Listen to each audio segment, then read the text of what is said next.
Well, good morning, Peachtree Corners. Your city manager here.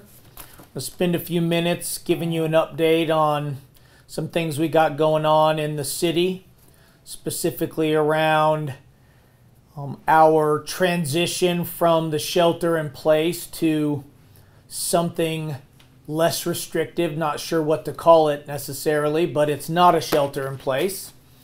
And so wanted to kind of get everybody up to speed on the things that have transpired since last week's address by the mayor and last week's executive order issued by the governor as it relates to the shelter in place and the emergency health, the statewide health emergency declaration that we're under.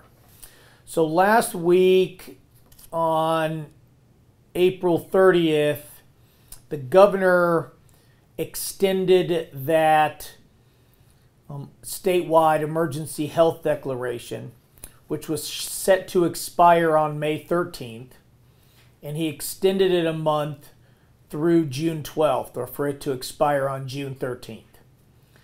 And by extending it, what he did is he allowed the shelter-in-place order, which had been in effect through the 30th, the day that he made this announcement.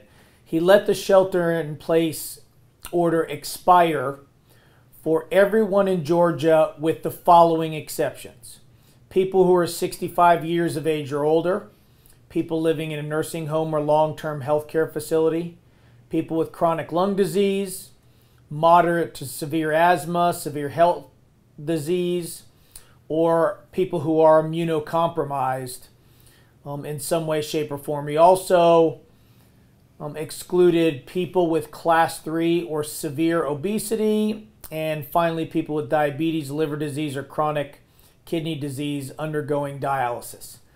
So what he essentially did is he removed the shelter in place for everybody except those who, again, are more at risk, whether it's due to age or comorbidities or immunocompromised condition of some sort, something that would maybe prevent the body's immune system and that person from being able to fight a COVID-19 virus as effectively as those who are not in those positions. So for everybody else, the shelter-in-place orders expired, which means that you're able to leave the house for purposes other than just essential business. Now, that does not necessarily mean that when you do leave the house that everything is normal, because as part of the extension of the statewide health emergency declaration, there's still some other things to keep in mind. One is there is a large gatherings ban. So businesses and establishments, corporations, organizations, and local governments cannot allow more than 10 people to gather in a single location unless there is at least 6 feet between each person. And single location is defined as a space where all persons gathered cannot maintain at least 6 feet between themselves and any other person.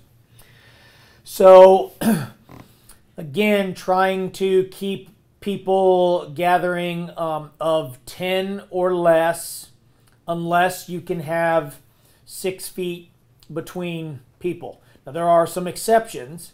Cohabitating persons or family units or roommates, in other words, those who are living in proximity to each other, such close proximity that you would have already passed it to the other person if you had it.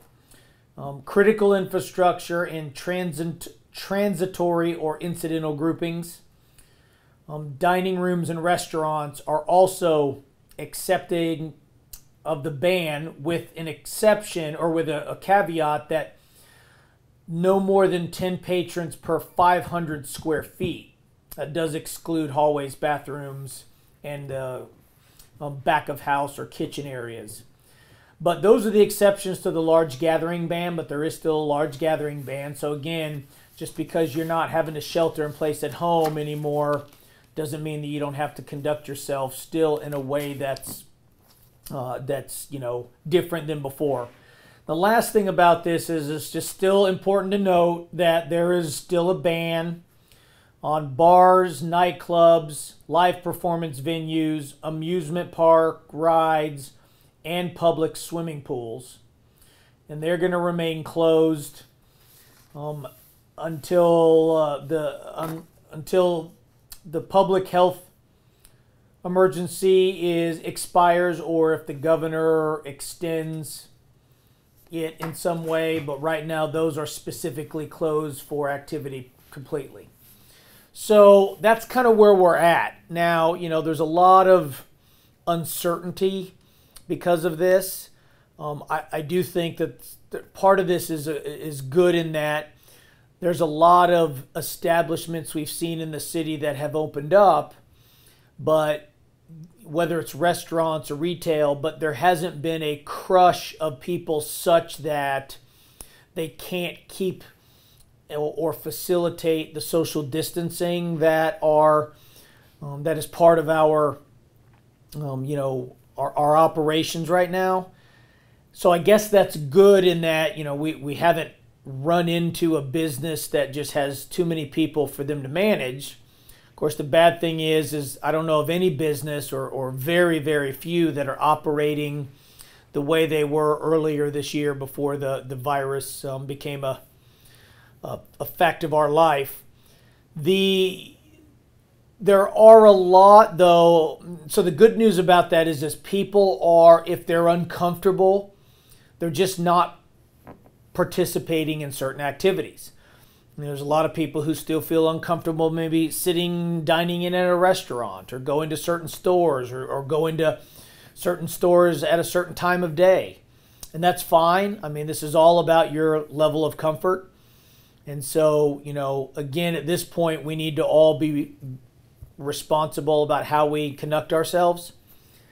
There are some establishments that are requiring face masks. Not a lot, but some of the more high-profile ones are like if you do have to travel. I think most airlines, at least domestically here, are requiring a face mask. There are some stores that are requiring face masks if you go in. So you may want to be cognizant of that and at least have one around, even if you're not necessarily looking to wear one all the time. And again, remember that the 6-foot ban, the intent of that is for you not to be face-to-face with another individual, such that if you coughed, sneezed, or even talked in a way that you were expelling water droplets, that being inside of 6 feet is kind of like being within the blast radius of that other person, and you could be inhaling water droplets from that person. And so, there are some times where you may be closer than 6 feet and you may not be able to help it, but if you're not staring right at that person's face, then you're better protected.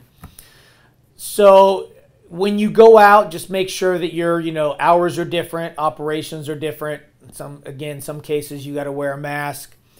Keep that in mind. There are some things that are starting to open, and it's being done carefully, so it's hard to know. As it relates to the city, I will tell you there's a couple of things that we're looking to do. Some of them I haven't made a definitive decision yet. Some of it council's kind of considering. But here's where we kind of currently stand as it is today on May 6th. Right now, I am trying to see if we can get all the supplies in, and by that I mean hand sanitizing stations, disposable masks that are available to the public, some sneeze guard or screens in between some of my staff that are in the customer facing position. If I can get all those in time, I'm looking to potentially open City Hall up to the public on Monday, May 18th. Now, it would be with a somewhat skeleton crew at City Hall. And again, we've been open for business the whole time. It's just that the City Hall building itself hasn't been open for somebody to just show up to the front door and walk in without an appointment. I'm potentially looking to do it on May 18th, again, provided all the protective equipment and other upgrades to City Hall are in. There will be some change if you do come to City Hall. There'll be some limitations on how many people are in certain spaces of City Hall, like say the permitting vestibule, and some signage about that. And the skeleton crew will probably be in place till about June 1, which is also 2 weeks later, the following Monday, or Monday, 2 weeks from May 18th, in which I'll start reintegrating the rest of City Hall staff as we get to a point where we are fully staffed like we were before. There will still be, again, a little bit of flexing of hours just to prevent certain people who are working in close proximity of others. They may flex time and one works from home one day and another the next. So as it relates to City Hall, that's about where we're looking at, but I just remind you that we're fully capable of conducting every type of service that we essentially provide to the public directly. We're capable of providing it remotely. And so I encourage you to take advantage of that and not need to come in when you can, submit things online, have phone calls with people, or have inspectors come out to inspect things when you're not necessarily there and things like that. We're also looking at maybe opening up some of the other facilities that we have that are in place to, provide benefit to the public. One of them are the restrooms at the town center. Those restrooms have been closed for obvious reasons, but I am looking at maybe by this weekend, hopefully, that we might be able to open up those restrooms for use by those who are enjoying the town green. And so we're looking at that. Now, as it relates to the town green, one of the things that mayor and council are considering very carefully is, when are we going to allow public events on the town green? That decision has not been made yet.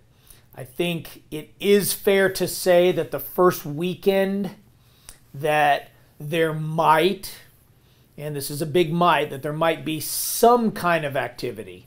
And it may be something as small as like the farmer's market, the night market that we were getting ready to start before this happened. Could be something as simple as that. But the first weekend that we're considering anything happening that's in an organized manner would be the 4th of July weekend.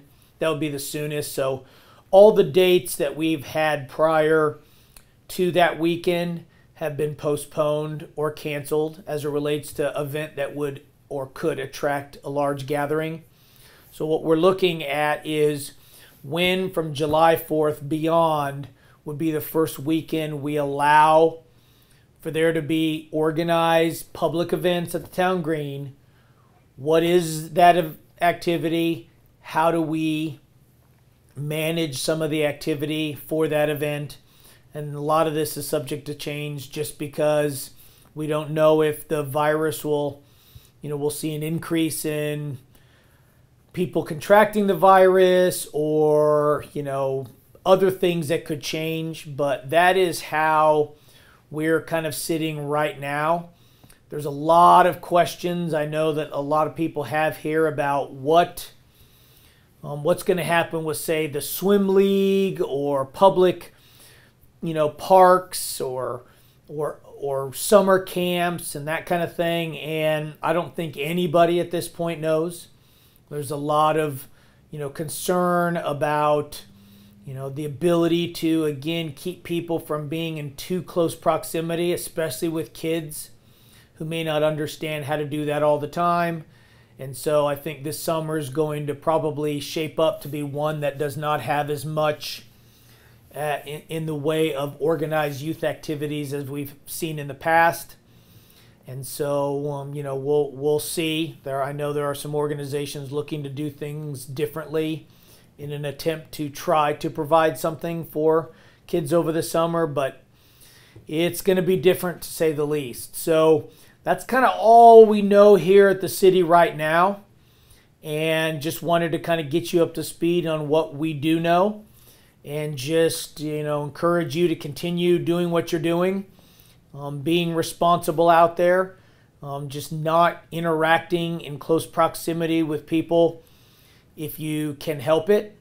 And the sooner we get past this curve of cases of the virus, and maybe the heat and the sun that we have here in Georgia will help regulate the virus and keep it from being spread like it has been as we've seen in the cooler months of the year, that maybe we'll get through what we generally consider as a flu season, and things can keep getting closer and closer to the normal that we had. So thanks for listening. Thanks for caring about the community.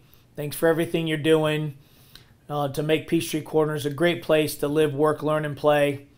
And we will be in touch soon. But in the meantime, stay safe and God bless.